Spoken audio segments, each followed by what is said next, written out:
Mark Thompson sat alone in his dimly lit apartment, staring at the small artificial Christmas tree he had pulled out of the closet. Its plastic branches sagged under the weight of cheap ornaments he'd bought years ago. The blinking lights seemed almost mocking, flashing joy into a room filled with silence. He picked up his phone, scrolled through old photos of his daughter Emily, then quickly put it face down. His chest tightened. It had been 5 years since Emily told him not to show up at her house again. 5 years since she'd banned him from Christmas. He remembered that night vividly. Emily had married into wealth. Her husband's family owned a chain of luxury hotels, and she began to look at Mark differently. To her, he was just a construction worker with calloused hands and grease-stained jeans, someone who didn't fit in with her new life. That Christmas, when he arrived at her elegant home with a modest gift, a framed photo of her late mother, Emily's face fell. She pulled him aside, away from the glittering guests in their tailored suits and gowns. "Dad," she whispered sharply, her voice colder than the winter air outside. "You can't keep coming here like this. You embarrass me. You don't belong in this world." Mark had blinked at her, stunned. "Emily, I'm your father. I raised you alone after your mother passed. How can you say I don't belong?" Her eyes darted away, ashamed yet stubborn. "Please don't come anymore. Not to Christmas. Not to anything." The words cut deeper than any wound he had ever known. He left that night in silence, driving home through snow that blurred the road ahead. From that day on, he kept his distance. The years that followed were empty. Mark worked long shifts, ate alone, and celebrated holidays with only memories for company. Sometimes he'd wrap a small gift for Emily and place it on the table, only to throw it away the next day. Still, somewhere in his heart, he held on to hope. Hope that one day she'd call, or knock on his door, or simply say she missed him. But that call never came. Then, 2 years ago, everything changed. Mark had always been generous with his time. Years back, he had helped an old friend, Sam, who was on the brink of losing his land. Mark had drawn up blueprints for free, repaired broken equipment, and even worked weekends to help him build small rental cabins. Sam never forgot his kindness. When Sam passed unexpectedly, he left Mark partial ownership of a large piece of land in his will. At first, Mark thought nothing of it. It was barren desert land, miles from the city. But when a tech giant announced plans to build their new headquarters nearby, the value of the land skyrocketed. In a matter of months, Mark was no longer a construction worker struggling to pay rent. He was a multi-millionaire. At first, he didn't believe it. He still drove his old pickup truck, wore his same work boots, and ate at diners where nobody knew his name. But as his bank account grew, so did something else, a realization. For years, he had been looked down on for having little. Emily had cast him aside because he didn't shine in her world of chandeliers and crystal glasses. Now, fate had given him more than he ever dreamed. After months of hesitation, Mark finally allowed himself to buy something special. He toured mansions with sprawling lawns, properties with ocean views, and estates tucked away in forests. But it was a glass-walled mansion perched high on a hill that stole his breath.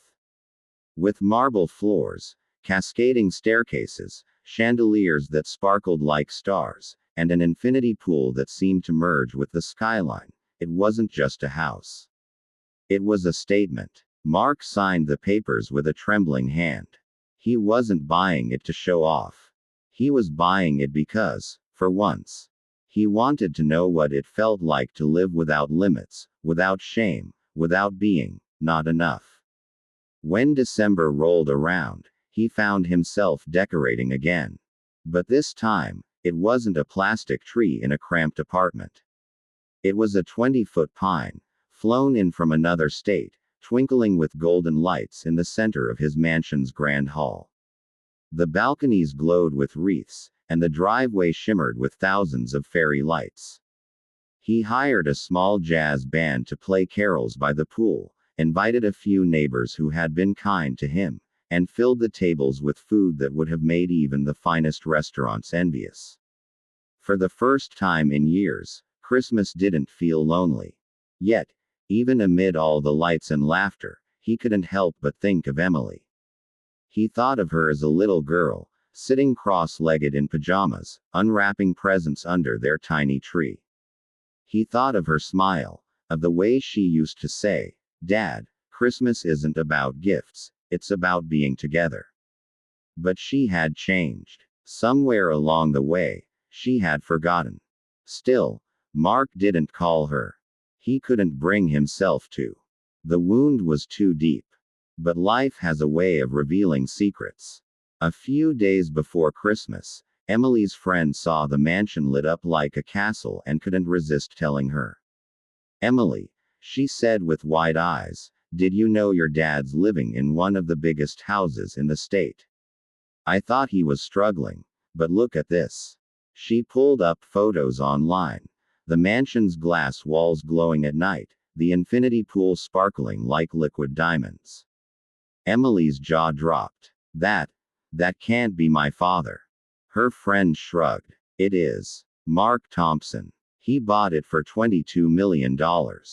It's all over the property news." Emily's heart pounded. She remembered all the times she dismissed him, the way she had looked down on him. She had thought he was nothing, that he'd always be nothing. But now, staring at the photos of the mansion, she realized she didn't even know her father anymore. That night, while Mark's home glowed with lights and music, his phone buzzed. Once. Then again. And again. He glanced at the screen. It was Emily. The calls kept coming. 5, 10, 20 times. His chest tightened as he set the phone down, but the buzzing didn't stop. 30 calls. 40. 50. By the time he looked again, the counter read 59 missed calls. Mark picked it up, staring at her name glowing on the screen. For years, she had shut him out. And now, suddenly, she couldn't stop calling. But why? Was it love, regret, or something else entirely? Mark's thumb hovered over the screen as the phone buzzed once more. He closed his eyes, torn between anger and longing. For the first time in years, he had power, the power to answer, or to let her wonder. And as the phone rang, the past and present collided inside him, leaving him with the heaviest choice of his life. The buzzing of the phone echoed through the marble halls of Mark's mansion. 59 missed calls. Emily's name kept lighting up the screen like a ghost from the past refusing to be ignored. Mark's thumb hovered over the glowing green button, but he pulled his hand back. He couldn't do it. Not yet. His chest was tight, his throat dry. He walked out to the balcony, letting the cool night air hit his face. From where he stood, the city stretched below him, shimmering with Christmas lights. His house was alive with warmth and music, yet inside him, there was still a hollow ache. Emily had abandoned him when he had nothing. Now she was calling, desperate, because he had something she couldn't ignore. That night, he let the calls go unanswered. But the next morning, as the winter sun cast golden light across the polished floors, his intercom buzzed. His heart skipped. A guard's voice came through. "Mr. Thompson, there's a woman at the gate. She says she's your daughter." Mark froze. Slowly, he walked to the window. And there she was, Emily, dressed in a tailored coat, her hair perfectly styled, yet her face carried a desperation he had never seen before. She pressed the intercom button again, her voice trembling. "Dad, it's me. Please, let me in." Mark gripped the railing of the balcony, his knuckles white. Memories rushed back. Her little hand clutching his when she was a child, her laughter filling their small apartment, the way she used to cling to him when storms scared her. And then, the memory of that Christmas when she looked him in the eye and told him he wasn't welcome anymore. He pressed the intercom button, his voice steady but heavy. "Emily, why are you here?" She looked up, tears welling in her eyes. "Because I was wrong. Because I need you." Mark's jaw tightened. "You banned me from your home. From Christmas. Do you remember what you said? That I embarrassed you. That I didn't belong in your world." Her lip trembled. "I was cruel. I was shallow. I thought success meant money and image. I didn't see what I had until I lost it." Mark closed his eyes. The words were what he wanted to hear for years, yet they felt too easy, too late. He pressed again. "And now that you see me in this mansion, now that you know I'm wealthy, you suddenly want me back in your life." Emily shook her head desperately. "No, Dad. Not because of the mansion. Not because of money. Because I realized I can't erase you. You're my father. And I miss you." Her voice cracked. Tears streamed down her cheeks, smudging her mascara. Mark turned away, pacing. Every part of him wanted to believe her. To throw open the gates, to run down and hold her like the little girl he once carried on his shoulders. But another part whispered, "She abandoned you when you had nothing. Don't let her back in now just because you have everything." The silence stretched, heavy and suffocating. The guard looked at him, waiting for instructions. Finally, Mark exhaled a long breath. "Open the gate," he said softly.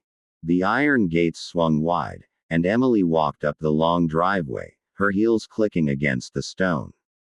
When she reached the massive oak doors, she looked small, fragile, like a child again. Mark opened the door himself, standing tall, his eyes unreadable. "Dad," she whispered, her voice breaking. And before he could react, she threw her arms around him, clinging to him as though afraid he'd vanish. For a moment, Mark stood stiff, torn between anger and love. Then slowly, almost reluctantly, he wrapped his arms around her. The years of silence broke with that single embrace. They moved inside, where the warmth of the fireplace glowed against the grand hall. Emily looked around in awe, her eyes wide at the towering ceilings, the glittering chandeliers, the sweeping staircase. But her focus quickly returned to him. "You've built a life beyond anything I imagined," she said softly. "And I wasn't there. I should have been by your side. I should have believed in you." Mark studied her face, searching for sincerity. "Emily, I don't care about the money. I never did. I cared about family. About you. But when you shut me out, when you told me I wasn't enough, do you know what that did to me?" Tears spilled down her cheeks. "I know. And I hate myself for it. I was proud, blind, foolish. I thought I was protecting my image, but all I did was destroy my heart." She reached for his hand, squeezing it desperately.